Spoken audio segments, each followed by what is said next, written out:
నమస్తే, welcome to our channel. నేను పద్మిని. ప్రస్తుతంతో పాటు ప్రముఖ ఆధ్యాత్మికవేత్త, శ్రీ విద్య ఉపాసకులు, ఆస్ట్రోన్యూమరాలజిస్ట్, ఎనర్జీ వాస్తు స్పెషలిస్ట్ శ్రీమతి జయప్రద గారు మనతో పాటు ఉన్నారు. మాట్లాడదాం. నమస్కారం అండి. నమస్తే అమ్మా. శ్రీమాత్రే నమః. సో కుజుడు యొక్క ట్రాన్సిట్ అనేది జరిగింది. సో వృషభ రాశిలోకి వచ్చేసాడు మొత్తానికి కుజుడు. 45 రోజుల పాటు ఉండేటటువంటి ఈ కుజుడు ద్వాదశ రాశులకి కూడా ఎటువంటి ఫలితాలను ఇవ్వబోతున్నాడు. అలాగే జూలై మాసం ఓవరాల్గా అంటే సూర్యుడు మారుతాడు, శుక్రుడు మారుతాడు, గ్రహాలు కొన్ని అంటే ఫాస్ట్ మూవింగ్ గ్రహాలు మారుతూనే ఉంటాయి. కాబట్టి ఈ జూలై మాసంలో ద్వాదశ రాశులకి ఎలా ఉంటుందో మీ ద్వారా తెలుసుకోవాలనుకుంటున్నానండి, చెప్తారా? తప్పకుండా అన్న. అయితే ఏంటంటే ఈ సంవత్సరం అంతా కూడా మనకి గురువు కర్కాటక రాశిలో ఉండడం వల్ల, ఉచ్చ స్థితిలో గురువు ఉండడం వల్ల చాలా చాలా యోగమైన మార్గాలు అందరికీ కనిపిస్తాయి.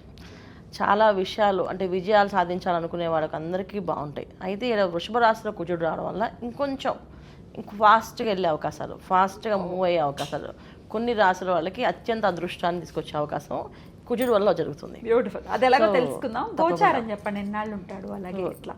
తప్పకుండా. సో గురువు మనకి కర్కాటక రాశిలో ఉన్నారు కనుక మనకు అది తెలిసిన విషయం. శని భగవానుడు మీనరాశిలో ఉన్నారు, రాహు కుంభరాశిలో ఉన్నారు, బుధుడు మనకి జూలై మాసంలో 4వ తారీఖు నుంచి మిథున రాశితో రవితో కలిసి ఉన్నాడు. 16వ తారీఖు వరకు మనకి జూలై 16వ తారీఖు వరకు రవి ఉంటారు. తర్వాత 16 నుంచి మళ్ళీ ఆయన కర్కాటకలో ప్రవేశిస్తారు. అక్కడి నుంచి మళ్ళీ మనకి పుష్కరాలు ఒకటి స్టార్ట్ అవుతుంది. సో ఈ విషయంలో చాలా విశేషం ఏంటంటే గురువు ఉండటము, రవి మార్పు, రవి బుధుడు కలయిక 15 రోజులు ఉండడం వల్ల ఒక అదృష్టం కొన్ని రాసుల వాళ్ళకి. తర్వాత శుక్రుడు కేతుతో కలిసి ఉండడం వల్ల కొన్ని అదృష్టం కొన్ని రాసుల వాళ్ళకి.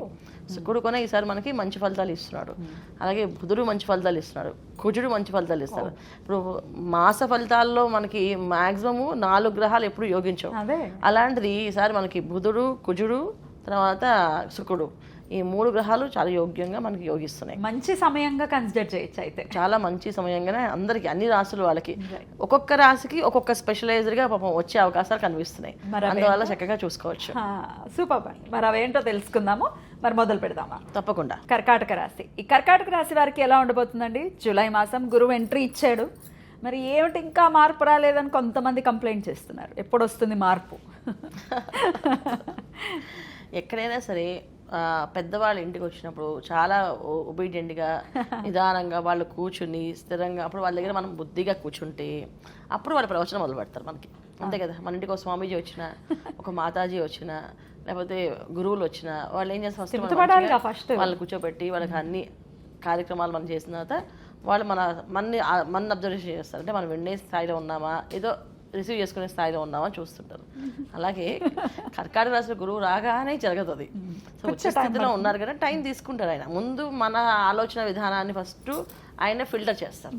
ఇక్కడ ఏంటంటే పెద్దవాళ్ళు మనకి చిన్నప్పటి నుంచి చెప్పిందండి, మంచి తెలుసుకోవాలి అంటే కాస్త ఓర్పు ఉండాలి, ఓపికగా ఉండాలి. అలాగే మనకు అదృష్టం కావాలంటే మనం ఓపికగా ఉండాలి. ఈ 2 కాంబినేషన్స్ ఫస్ట్ మనం చెక్ చేస్తారు. మనకు ఇప్పుడు దాకా కర్కాటక రాశిలో చేసే ఏవైతే ఉన్నాయో, ద్వితీయ స్థానంలో కేతు ఉండడం వల్ల చాలా విషయాలు మనకే తెలియకుండా స్తబ్బించి అలా ఆలోచించకుండా అలా ఉండిపోతున్నాం. ఎందుకంటే ఏం చేసినా మనకి అన్ని రివర్స్ అవుతున్నాయి. చేస్తే అవుతుందో అవుతుందో తెలియదు. వీళ్ళు ఇన్ని చెప్తున్నారు కానీ అందులో ఒకరికి అవ్వట్లేదు. ఎందుకంటే ద్వితీయ స్థానంలో కేతు ఉండడం వల్ల జనరల్గా మనకి ఆలోచన విధానం మనం ఒకటి చేసినా అది అలాగే వెళ్ళిపోతుంది, వైరాగ్యానికి తీసుకెళ్తుంది. ఒకవేళ మనం యాక్టివ్గా అనిపించినా మళ్ళీ సాయంత్రానికి ఆటోమేటిక్గా వైరాగ్యం అనేది వచ్చేస్తుంటుంది. ఇది ఒక విధంగా జరుగుతుంది. ఇప్పుడు గురువు అక్కడ రావడం వల్ల గురుకేతులు 2 కాంబినేషన్స్ ఉంటాయి. సో కొంచెం కాంబినేషన్స్ సెట్ అవ్వాలి. ఇప్పుడు కుజుడు వచ్చారు కదా, ఆటోమేటిక్గా అగ్రెసివ్ అనేది ఆటోమేటిక్గా స్టార్ట్ అవుతుంది. ఇప్పుడు ఏ పనైనా అవ్వాలి, అయ్యే చేయాలని చెప్పి ఇప్పుడు మనకి మొన్నే మార్పు అంటే 26-27 నుంచి ఇంక మనకి ఆటోమేటిక్గా ఫాస్ట్గా వస్తుంది. అంటే గురువు మనకి కుజుడు మారింది జూన్ 20లో. సో జూలై మాస ఫలితాలు ఇవి. జూలైలో మనం చెప్పుకునే విషయాల్లో ఇప్పుడు గురువు కుజుడు వచ్చి 10 రోజులు అవుతుంది కదా, ఈ 10 రోజుల నుంచి ఫైర్ బ్యాండ్ స్టార్ట్ అవుతుంది. అంటే జూలై మాసం నుంచి వీళ్ళకి ఫైర్ ఆటోమేటిక్గా చేయాలి, ఇది చేయాల్సింది, ఇప్పుడు అవ్వాల్సిందే అని చెప్పి వీళ్ళు కూడా పరిగెడతారు. ఎందుకంటే చాలా బద్దకించిన వాళ్ళు ఉన్నారు ఈ కర్కాటక రాశిలో. ఎంత బద్దకించేసారంటే ఎన్ని చేసినా అవ్వ అని చెప్పి మెంటల్గా బద్దకించారు. అంటే శారీరకంగా కాదు, మానసికంగా బద్దకించేశారు.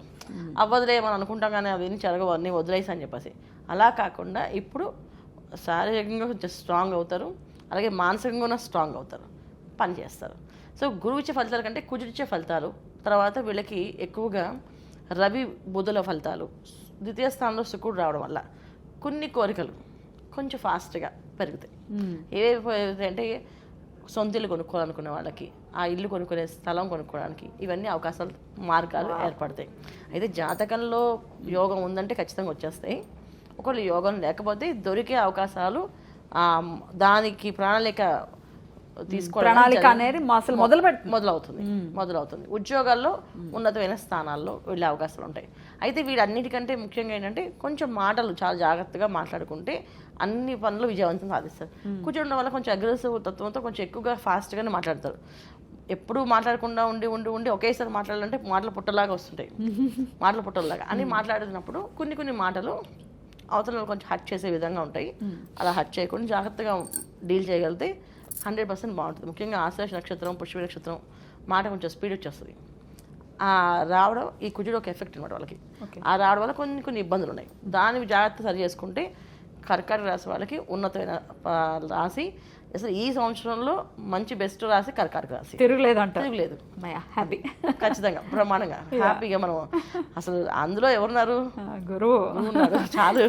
సరే, అయినప్పటికీ వీళ్ళు చేసుకోవాల్సినటువంటి పరిహారాలు చెప్పండి.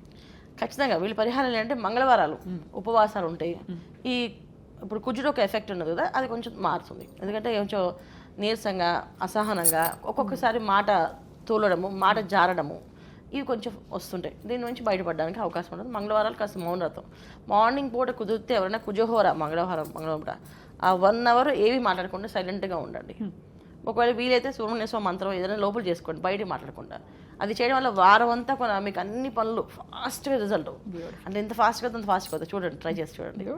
చాలా అద్భుతంగా తెలియజేశారు, మంచి హోప్ని ఇచ్చారు కర్కాటక రాశి వారికి. కృతజ్ఞతలండి. ఇక నెక్స్ట్ వీడియోలో సింహరాశి గురించి తెలుసుకుందాం. నమస్కారం. శ్రీమాత్రే నమః.